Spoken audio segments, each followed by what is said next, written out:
This will be a walkthrough of my 2023 WX2060F from Skeeter. This is a 20.5-foot boat. Weighs about 2,700 pounds dry. It's treated me pretty well. I've owned it for 1 year. Planning to make an upgrade here shortly to the new WXR 2060. Pretty similar boat in terms of the bottom hull. The top half is, everything on the inside is going to be pretty much reimagined. And a lot of minor improvements that really added up to me to make me want to upgrade to that. So we'll go ahead and walk around, check it out, and we'll go through everything. I wanted to make this video because a lot of the videos on the 2023 and earlier, and then the 2024 and later WXRs just really didn't cover a lot of the questions I had. I'm going to go over some minor things I've changed, just personally things I liked better in the boat. Switched around, so yeah, let's take a peek. All right, let's cover the trailer first. Big fan of the Skeeter trailers. They are built in-house to my understanding. The step pad here, as well as the steps and handle up, awesome. I wouldn't have a trailer without it again. Swing away tongue works as expected. The safety cables here are kind of springy, so they'll hold, they won't dangle on the ground. I will note, I did have an issue with mine. They just give you a standard S-hook on the breakaway cable to activate the brakes. This is my last trip with the boat, and unfortunately it fell off where I had it hooked, ground off. If you could ever add something to that to make it latch securely, lock it in up to the vehicle, the tow vehicle, that would be fantastic. Be a wise idea. You definitely want that. It's required to drive on the road. The winch on the front of the boat, Fulton F2, really nice. You're probably not going to be able to use that winch and pull the boat up to the bow roller. You'll notice I don't have a bow roller. We'll cover that. The boat doesn't glide well on these bunks in a typical way. Some guys are going to the F2 two-stage winch. So you have a two-stage option. You can bring it up quick and then go to the high torque, low speed setting and pull all the way up. I went with the ramp and clamp here by boat to trailer. Really like that. You drive in, you hit the top, it clicks in, and you're good to go. You can pull out of the ramp immediately. Some guys will use the Dorado, very similar product, originally sold by the same company. They both work well.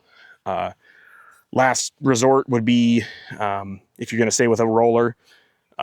Some guys are putting like silicone on the bunks themselves, a spray-on type solution to kind of help it glide easier.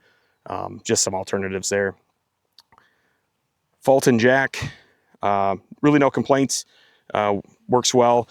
The handle has a little flip away tab here that tries to keep it in place. I will tell you it's sloppy enough that when you have it even in the locked position going down the road, it's going to rattle and fall away. So no big deal, but just something I thought I'd mention. Trailer has the Skeeter backlit engraving here. It's really cool, especially at night. Really neat. But it has a white piece of plastic behind it, and it's sitting kind of in a track back there. The downside to that is these break, and I don't think it's from rock chips. You can see there's no rock chips on this at all. I actually run rock tamers on my truck. I don't know if it's just rattling around here or what, but I've already replaced this once. It's broken again. So hopefully that's solved in the new trailer. Wheels and tires, great. Only thing I'd mention cosmetically, these lug nuts seem to have like a surface rust on them. And that's on all four wheels as well as the spare. I don't run this trailer in salt or in the winter, I would say, very much. Definitely not when salt's down on the road here in Iowa. And it's stored inside. So minor, but worth mentioning. The trailer bunks, steps, I shouldn't say bunks, steps are really great. That'll hold me. I'm 200 plus pounds. I'm very confident it would hold a 300 plus pound person stepping up in there. Big fan of that. Prior boats I've owned has not been the case. Those will deform, and other boats just can't hold that weight. But yeah, I can hop up there. Me and a buddy could hop up there, and I would have no concerns. Didn't talk about it here, but the bunks on this trailer, while I mentioned they can not glide so well for your boat coming up, they do center the boat very well. and that's awesome. I've never had a trailer work like this one. My past aluminum boats have had guides on the back, bunk guides, rollers, whatever, to center the boat, and a lot of times you'd get it on there and you're turning the motor left or right to square the boat up in the fender wells. That is not the case here. You cannot mess up loading this boat. If you get the bow up here to the roller, or in my case, this ramp and clamp, it will be centered. You have like a 1 or 2 inch gap on each side of the fenders here. It's awesome. You cannot screw it up. You do not ever need to center it left or right. The way they've designed the bunks here and laid them out, again, it just centers the boat. It's a no-brainer. I used to struggle with that on some of the other boats, especially in the wind coming in, or if you're in a river loading on this, sideways with current, be a big pain in the butt. This, if you can get the deep part of the hull here in there, you're good to go. You just throttle forward, it'll push the tail end of the boat over. It's awesome. Back of the boat, these come standard with boat buckles. Maybe a little hard to see here, but boat buckles are awesome. Had them on every boat I've had. Usually have to put them on myself. They come factory, so big fan there. Just a quick release system. Don't have to stow those, tie downs in your truck and take them off separately. This one has trim tabs on it. I think that's an option. I definitely wouldn't get this boat without it. This needs trim tabs, both for takeoff, you get better hole shot, but also on the water. Mid-throttle, sometimes it can get a little, they call it porpoising, but it'll kind of bounce a little, and it just will never cure itself unless you speed up or slow down. You can kind of cancel that out with the trim tabs, so pretty nice there. The 9.9 kicker, big fan there. Not much to say. I don't run it often. I wish it was EFI and had electric start. Electric start. I wish it had electronic fuel injections, EFI. A lot of times I don't run this enough that I do want to run it. I have to come back here and pump the bulb to prime it. Kind of a pain in the butt, especially when the controls are remote. It's not like I can prime it while I crank it. It's kind of a two-person job, or you just run back and forth. So would like to see that change, but the kicker itself has been great. Really awesome. Big motor, huge fan. 250 Yamaha. Runs this boat on a lake on a calm day, half fuel, myself and one other person. 57, maybe 58 miles an hour. I'd say 57 and a half. Definitely never hit 60 with it. Hoping to do that in the next boat with a 300. They are the same engine effectively. The 200 to 300 horse Yamahas have the same power head. The show versus the regular 4-stroke, I think the difference is just the gear case in the lower unit. The show's got a little more torque for the whole shot, and then the regular 4-strokes have a little more on the top end. They're just, again, geared differently. They're going to be propped probably 1 pitch different as well. I noticed this is a 19 pitch prop. I think the new 300s come with a 20. So that's maybe your difference there. And again, the power really isn't that different between them. The 250s here, I think actually dyno something like 270 to 280 horsepower. And the 300s do dyno about 300. So 20 to 25 horsepower difference, really. I really like the show design better as well, for what it's worth. Don't think so by covering this up. I put the engine cover on to, kind of protect the cowling from getting hit with jigs and lures and things like that. And it's certainly done its job. We've bumped it a lot. People casting out the back, especially that more beginner fishermen, it's pretty handy to have that.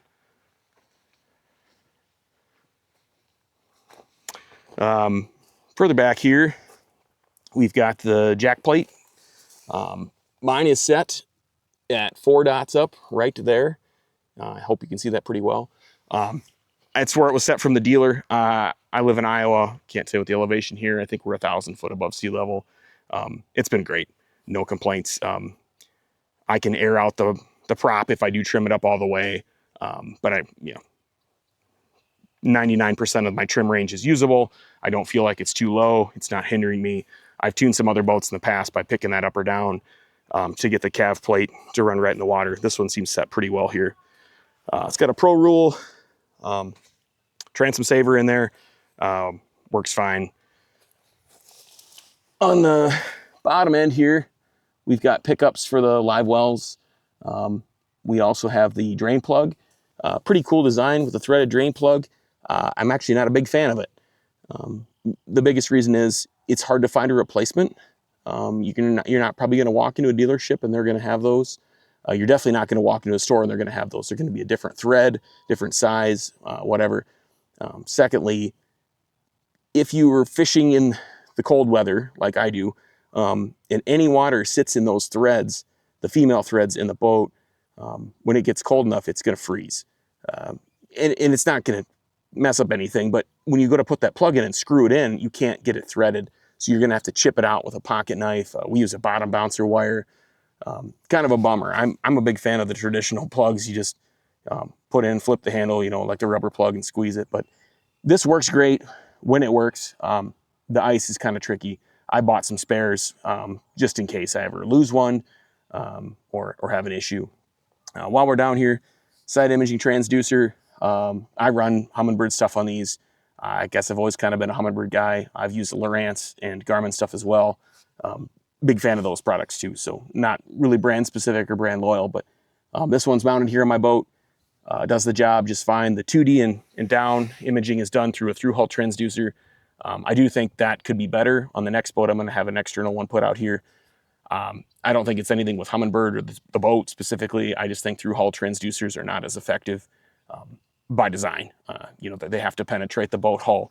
Transducers are generally designed to work directly in water and only in water. So the through-hull design and having them glassed in, and I think it's kind of tricky and you lose some performance on that. Back of the boat here, I've got the additional or optional safety ladder. Pretty nice. Flip down. I probably won't get it on my next boat. We just don't use them, especially when we have people get in that need a ladder. They're going to use the ladder in the front of the boat. Nothing wrong with this one. It does carry water in the tubes. I see that a lot. And no matter what you do, it doesn't really dump out. You can kind of hear it swishing around in there if I pick it up or put it down. I'm sure you won't hear it on camera, but it always seems like there's water in there constantly. The auto bilge or bilge pump runs out right here, I believe, one of these two. Kind of an odd place to put it. On most boats, you're going to see it on the side back here on the starboard side. I believe on the new boat it is there. It's definitely not on the back here. Not a big deal, just something goofy. If you ever have the bilge kick on, it's going to surprise you if it's raining outside or something. The Minn Kota plugs, doesn't have to be Minn Kota, but the charging plugs here on the 23s are vertical, and that's been a problem for me. We charge this boat at the dock a lot of times. We'll go up to Canada, Minnesota, etc. Plug it in overnight, and if it's raining, water gets in here. And if water gets in here, it's going to short these. It's going to trip the breaker in the house or building, whatever apartment you're connected to, and your boat's not going to charge. That's a pain in the butt. So what I did is I actually ran in here, the access panel here, I ran a 3-foot extension to this rather than directly from the charger to this port. By doing that, I could, if I had to charge in the rain, I would pop this cover up. I would plug my extension cord directly in here, and it was, you know, protected from the elements. Thought that was pretty slick. Your fuel lines and fuel filter are right under there. Just a disclaimer, if you do go that route, definitely don't hook it up there with the cord plugged into the wall and live. You know, if you have a spark, there could be fumes, etc. Take some precautions there. Do that at your own risk. You'll notice I have, this is by Live Fishing, a cover on this plastic corrugated harness tubing, conduit, whatever you want to call it. I put that on, not so much here, but on the kicker side for sure, and I can show you why.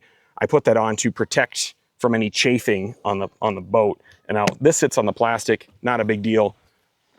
But on the kicker side, I did something similar. I cut one down, Live Fishing. I kind of bundled everything in this. And the reason I did it, and you can't really see it, maybe you can in the video where I'm looking, but it would glide like right here, and it scuffed the heck out of this from this sleeve, this like nylon woven sleeve. It would just glide on here. Every time you turn the main motor and the kicker, it's going to rub this and rub this and rub this, and it was dulling out. So to protect the finish, I wrapped in this neoprene material. Really like those. All right, we're in the boat. I was just going to start with the back deck here, and we'll work our way forward. The back deck is awesome on this. I like that it's flat, pretty consistent. If you're standing up there, which I often do, fishing even for walleye, I don't have any issues with like a stepped transition in that. Works out well for me. This is the jump seat model. Big fan of these jump seats. They're great, especially if you've got young kids like I do. The storage underneath, it's pretty raw. It is not dry. Things can get wet in there. But the beauty of it is each of these seats can hold 15 3700 planos. They're a little bit of a bear to get to. As you see, you have to flip it to get in each side. But again, you can hold 3700 planos in here if you wanted to.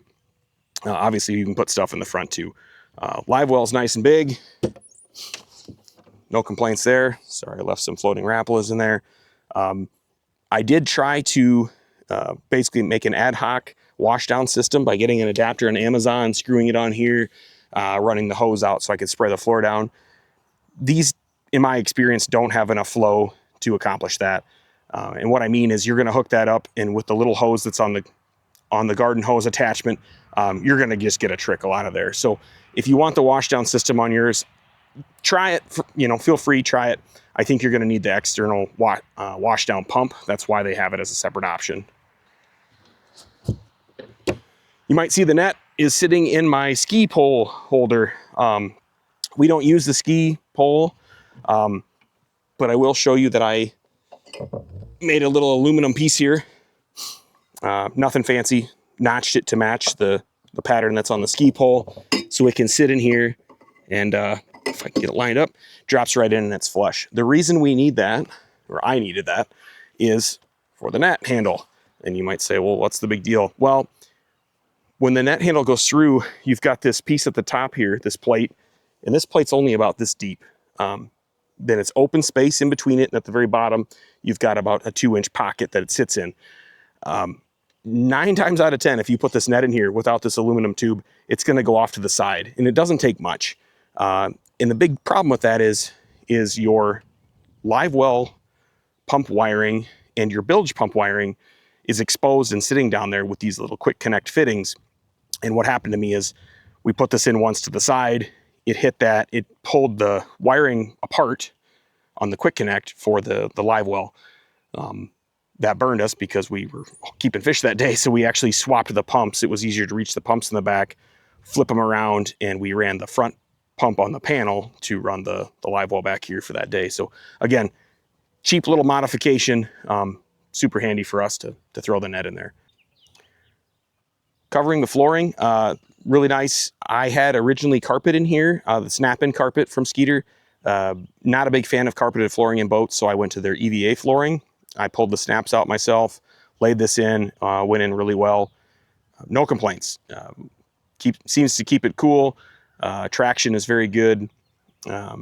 Cleaning it's pretty easy.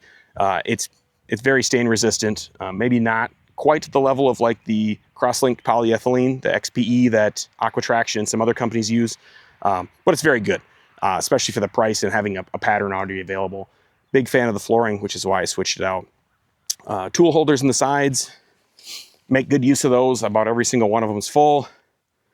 The access panel here, this will look wonky because I took this out, but normally comes with a shelf in here, and it's going to sit right where those screws are, about like that.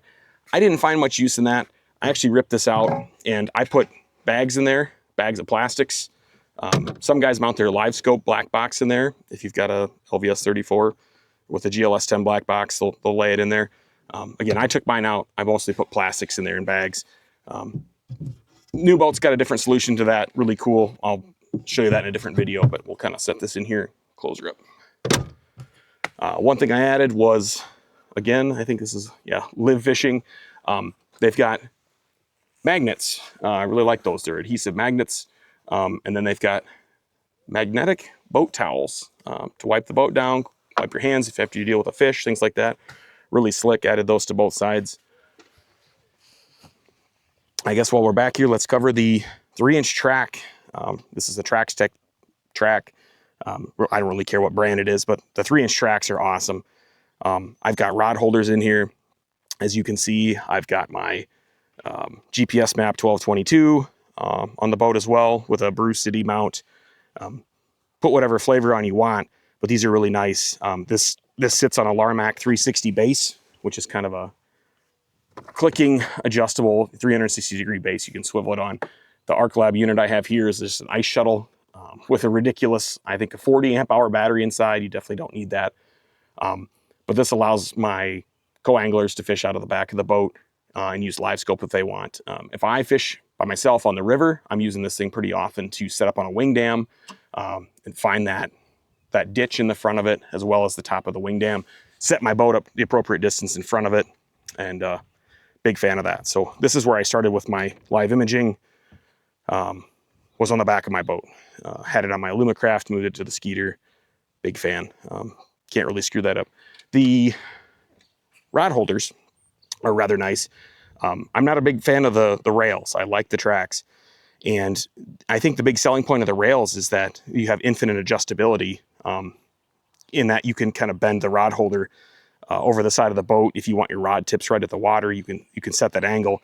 And these rod holders typically are bound to just like 5 or 6 clicking settings. But if you buy these bushings, these poly adapters from Scotty, I think, you can have infinite adjustability. So I can twist it at any angle I want, and it's just going to glide on that. And if you tighten it up, the friction alone is going to hold that in there, and it's rock solid. So big fan of that. Yeah, really no complaints there. The side rod lockers here fold. They're folding design, and they fold to clear the seat. That's the whole point. It would be a one-piece door if it could, but it would hit the seat, wouldn't be able to work. I can fit, if I cram them, 8 rods in here. Don't like to do that. It's really meant for 4 rods. But I will put 2 down here in this tray, the bottom, and if they've got smaller reels, so they'll fit down here. I can put 2 to 3 here, 2 to 3 here, and they can run up pretty far. The only thing that's going to burn you is as the boat hull goes up and curves in, you're going to see that bend.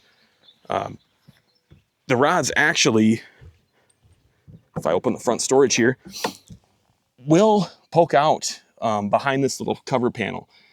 This piece right here that runs down, if you push them up far enough, they'll come out. So if you've got, like I have 11-foot rods, you'll see them protrude up here. I wouldn't recommend maybe putting those in. Mine are 2-piece, so you can collapse them and it's not a big problem, but you can get away with pretty big fishing rods. I will note that the speaker wire here runs in back there, and it's not covered. So if you don't take care of that, the rods can kind of get hung up in that speaker wire. It's a pain. Not the biggest deal, but trying to get them in and out, just be conscious that that's in there. All right, that's closed up. Cup holders on this model have them on a sliding track on the floor. Pretty neat. If you don't want them, slip it out, take it away. It's the same way the seats are mounted. There's a sliding track here. And on the new WXR, if you get the bench seat with the pad here in the backrest, there's a track here as well for that pad. You can just slide it off the side, take it off the boat. And that's probably what I'll do on the next one. I'm just going to have no seat here. You'll just sit on this carpeted top. You'll still have the backrest. That way you don't have to flip the seat out of the way, then flip up the Livewell to get in there. Just saves you a step. There are some rod tubes down here. If you did have long trolling rods, you can stick the handles in here, and then you can run those rods down the side of the seat and kind of rest them right here. And they've got this little foam pad here to lay the rod eyes and the rod tips against. Once they're laid here, you can take these bungees, go around the rods, clip it, and lock it in so the rods are secure for storage. Pretty cool design. I don't run stuff that big very often, so not something I've used a lot. But when we do use even shorter rods and we run, we'll sit the butts here, the handles there. Again, lay them here, strap them in. Pretty handy. Seats, no complaint on the seats. Made by Skeeter in-house, again, to my understanding. Big fan of those. They do everything they should, I guess. They're not a suspension seat, like an air suspension or hydraulic. I don't really think I need it. But one of the big reasons I bought this boat is to alleviate some back problems that myself and several people in my family had. So going to a glass boat was a no-brainer.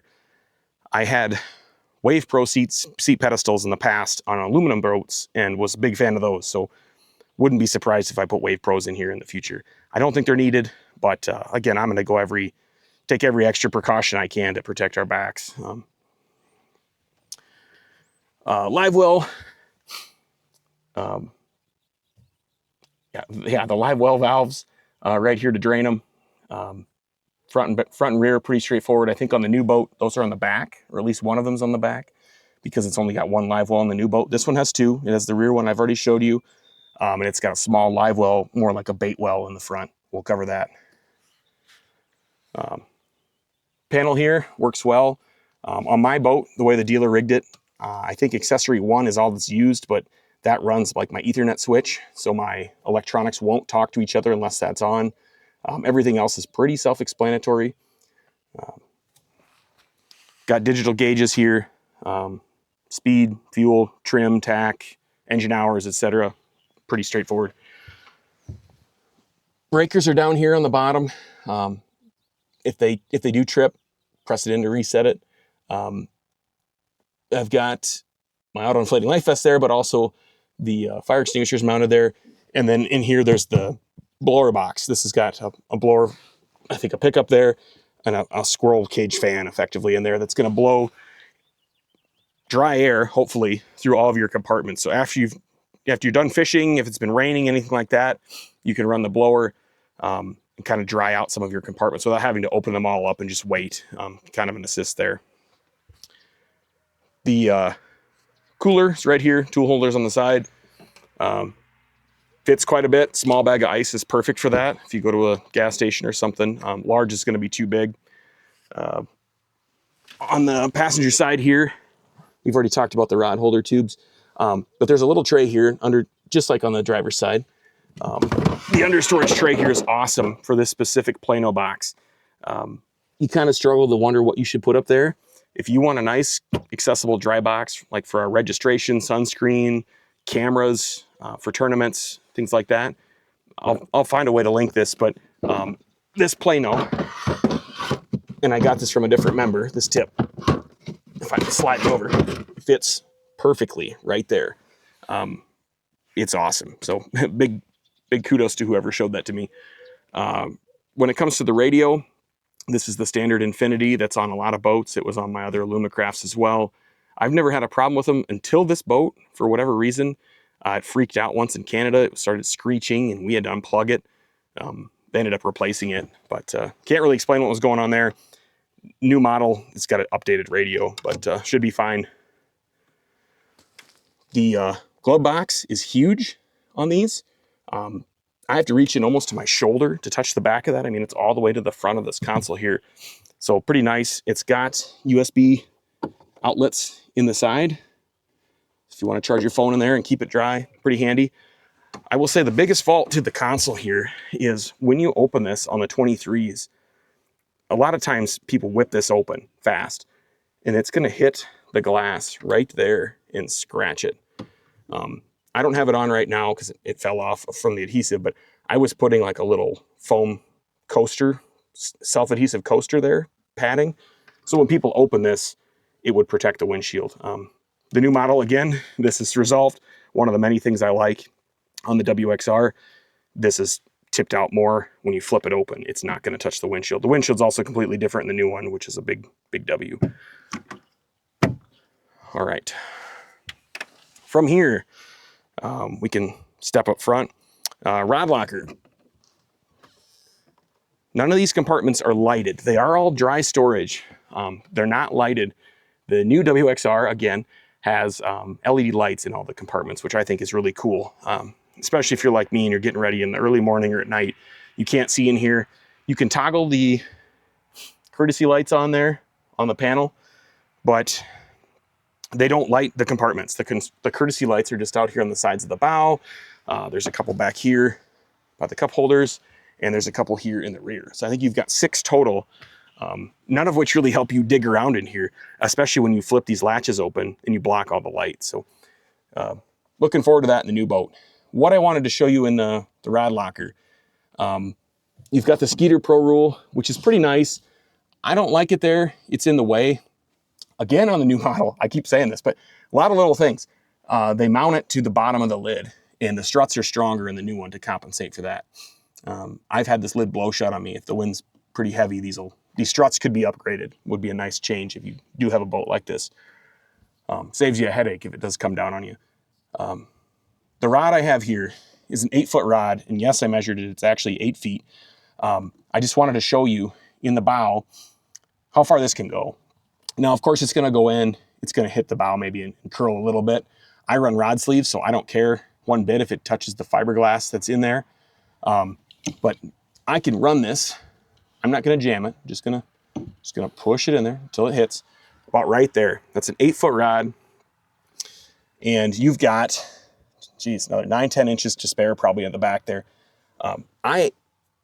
This is from the factory. It's to kind of set your rods up here. I think if you want to stack them or let the reels hang down. I usually lay my rods on their side. I don't like them suspended like that. So what I did is I actually took this out, and it's just setting in here. So I ditched this. There's just a few screws, and now your rods can sit all the way back here. And if you kind of lay each reel over the other rod's handle, I can easily lay 8, maybe 10 spinning reels in there. That's primarily what I run. If I'm running anything shorter as well, you can stack them so the reel and the shorter rods are up here. You can kind of slide them up and things like that. But love the rod locker. Contrary to what you might have heard me say, it works really well. There is some dead space under here that people have taken these out. I've even taken it out to run my wiring to the front for my live scope. That's up in the front, but some people have actually taken these out and made their own stepped areas so they can get even more depth to this. The only thing you're going to find under here is a little bit of wiring, just from the driver's console here up to the front, and then below that, the fuel tank. So you've got, I don't know, 2 to 4 inches in there, something like that, of free space if you are daring enough. All right, before we go to the bow, we'll cover a couple other things. There's a curtain right here. A lot of boats have this. Windshield's closed, air's going to blow through if it's cold. Sometimes people snap these in. Very convenient in that regard. But these 3 snaps have caused me more knee pain than you can imagine.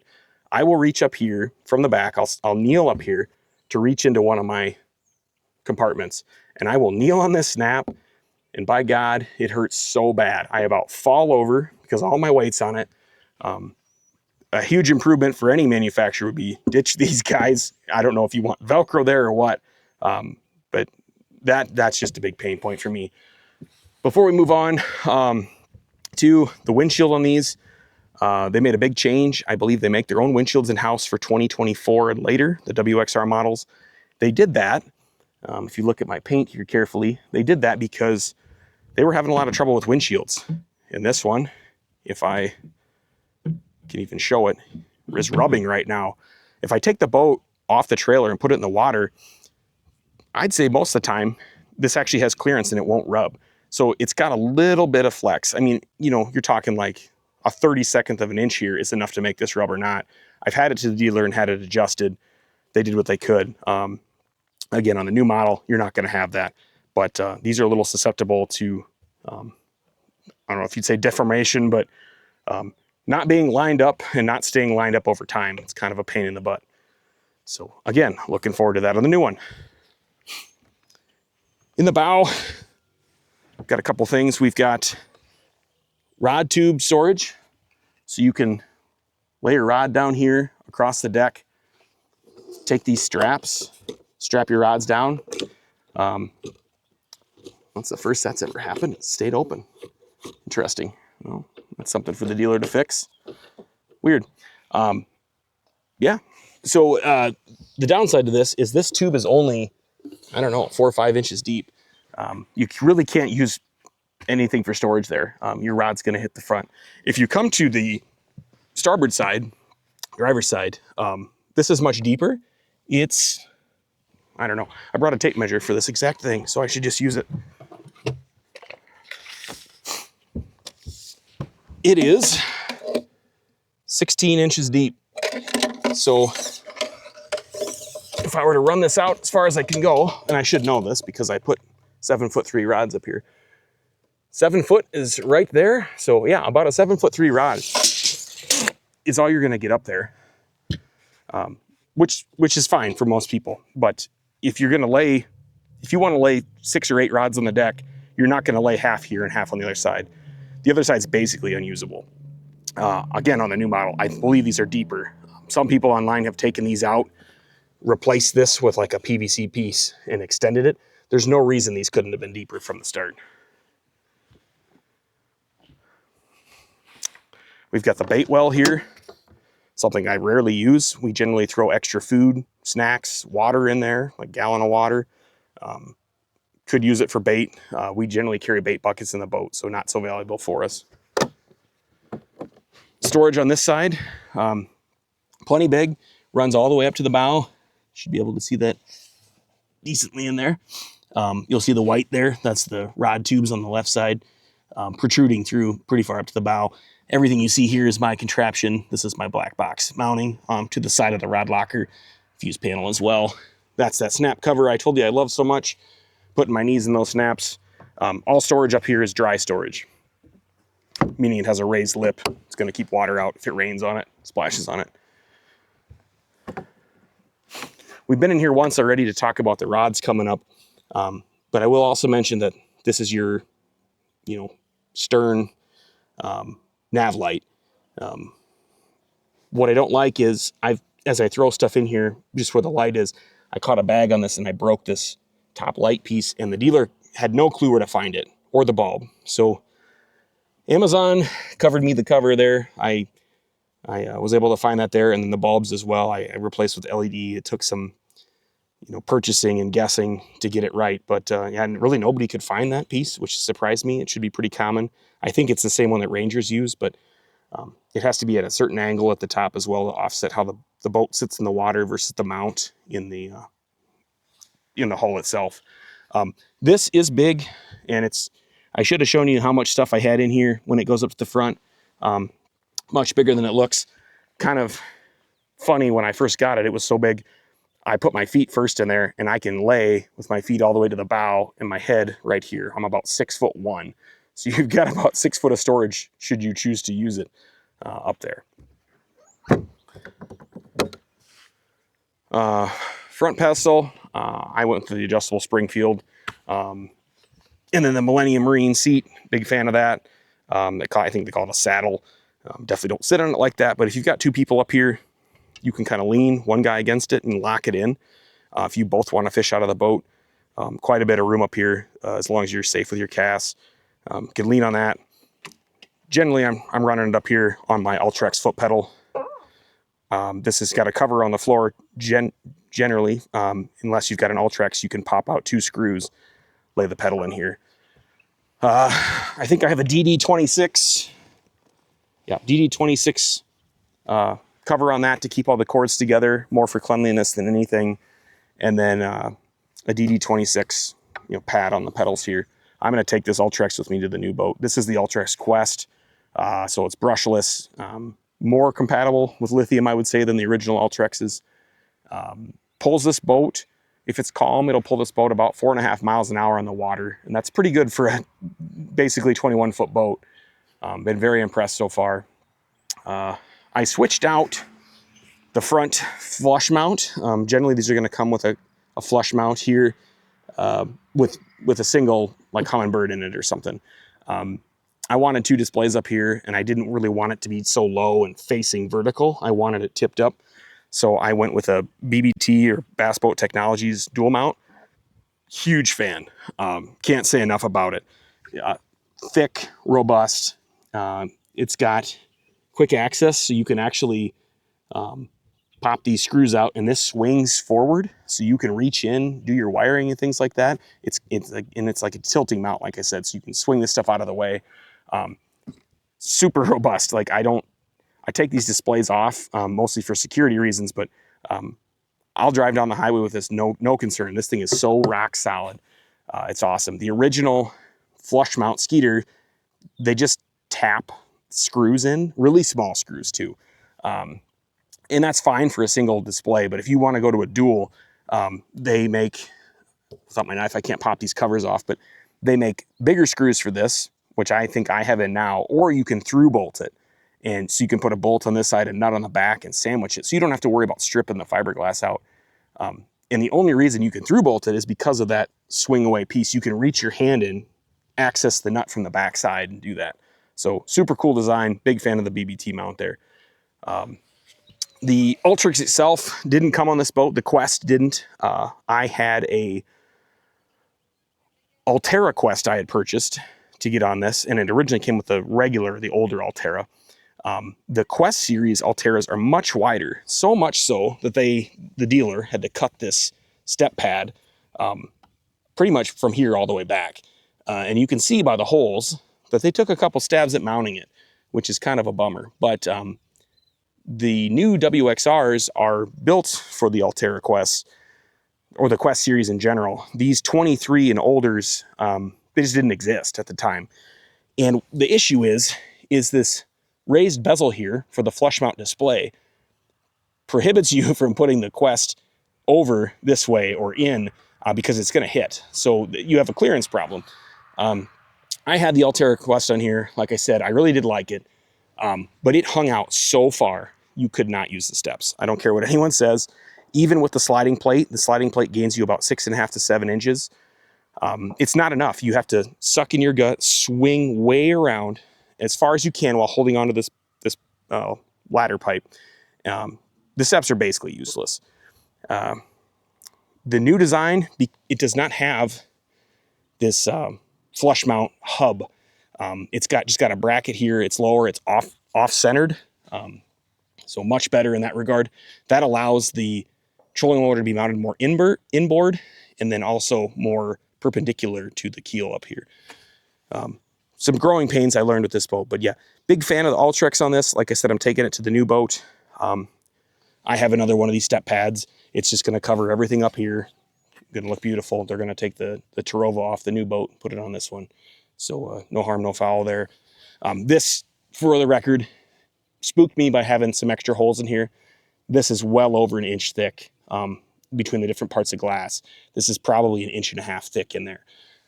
It is rock solid. So having a little extra holes, not going to hurt anything. All right. Anything else I can think of?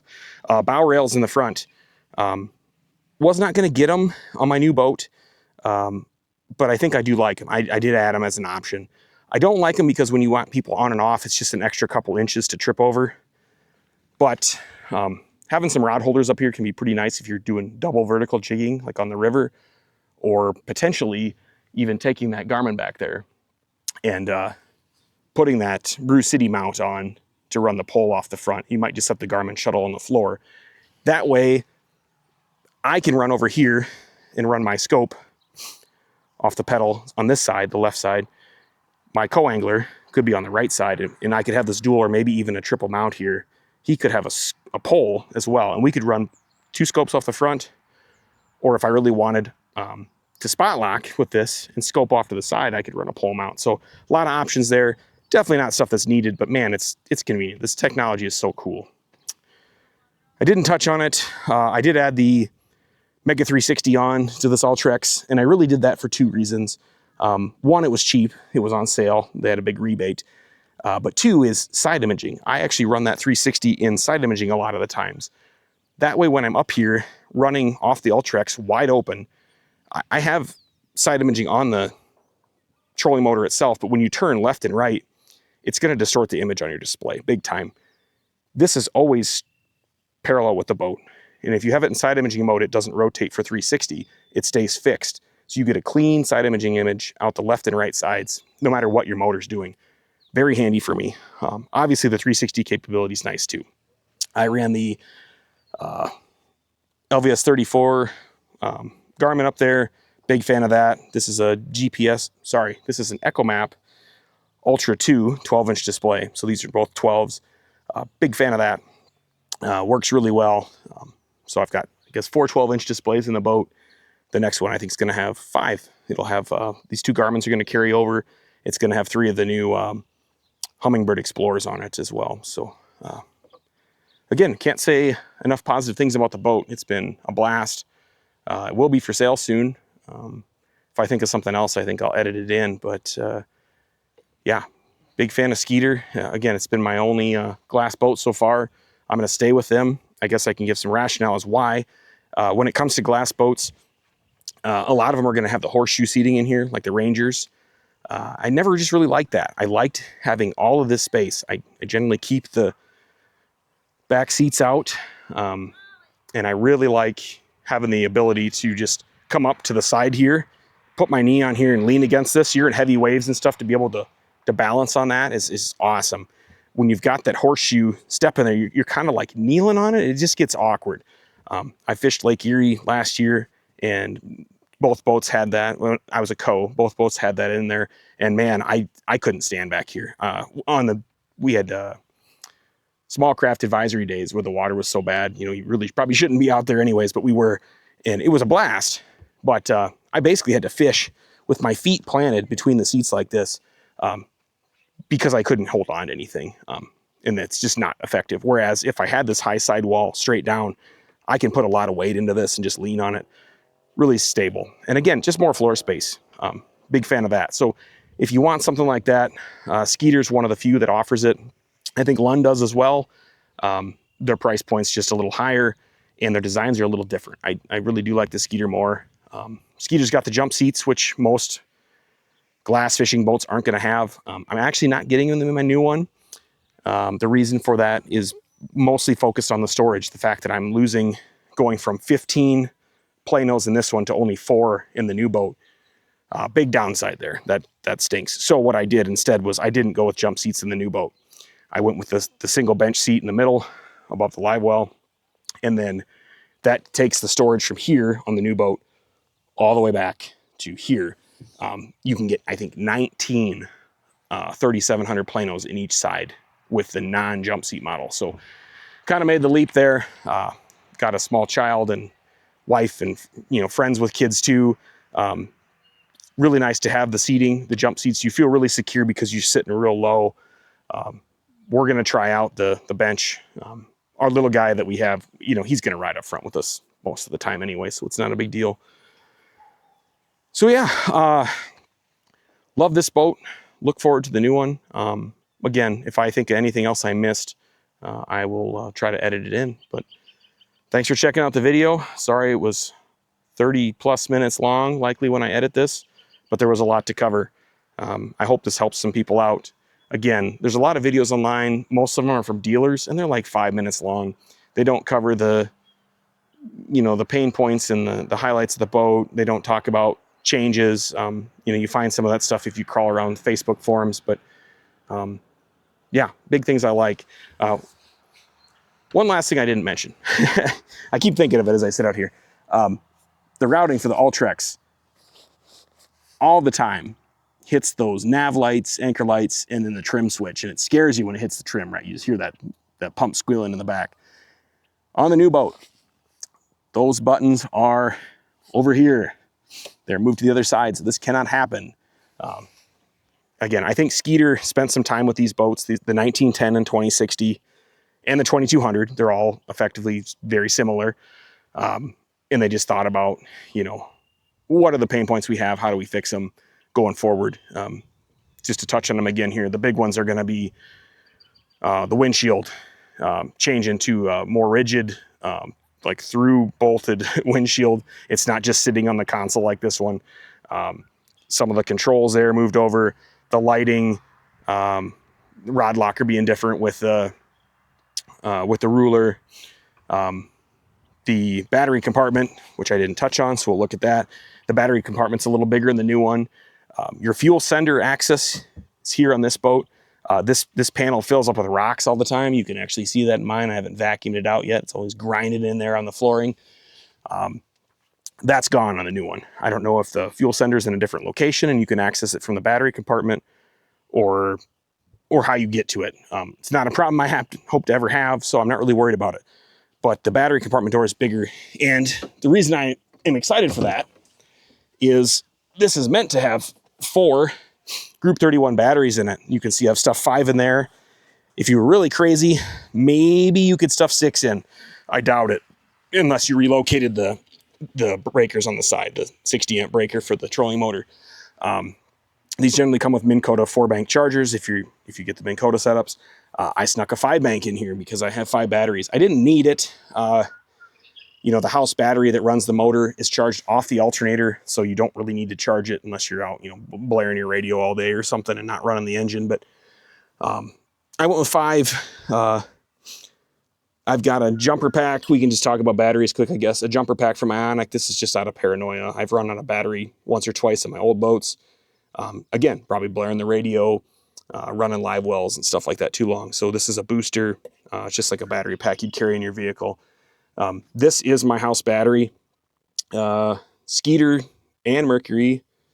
I shouldn't say Skeeter. Skeeter's owned by Yamaha. But so Yamaha and Mercury both advise not to run lithium batteries to start the engine. They're concerned about the BMS in the battery, I believe. The battery management system, a little electronic module in there. It can send too much current to the ECU in the battery, in the engine, sorry. And it can cause some issues with the ECU. Ionic specifically states that they have tested and have no issue with both Yamaha and Mercury engines. So I've never had any issues. I've run these on my Lumacraft with a Mercury 150 on the back, and now with the Yamaha 250, never a single problem.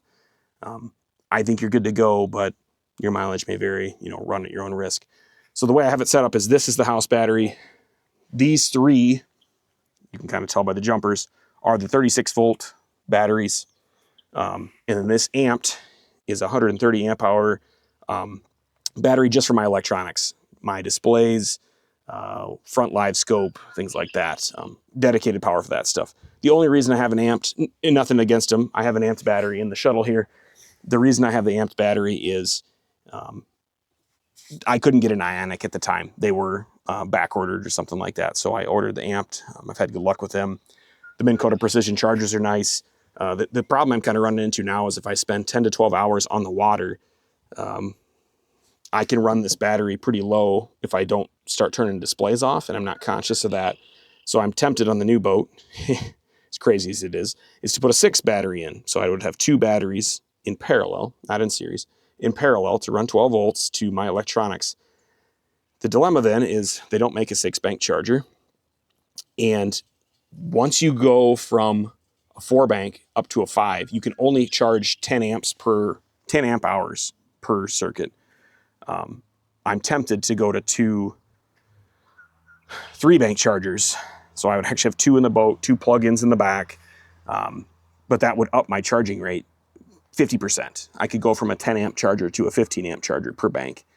Little crazy, probably super overkill, and maybe I'll never do it, but something that crosses your mind, I guess, as you think about this stuff. And, you know, maybe I don't need all the electronics for fishing. You could go back to the old days of just relaxing and watching a bobber or something. But competitive fishing, you do what you can, and big displays and sensors are a part of it. All of our electronics, you know, 2D, down imaging, side imaging, now forward-facing sonar, 360, you name it. Stuff's pretty cool, but takes a lot of juice. So you get a lot of batteries. If you have a lot of batteries, you got to be able to charge them. So you got to have bigger, faster chargers. Yeah. So anyways, we'll close this up.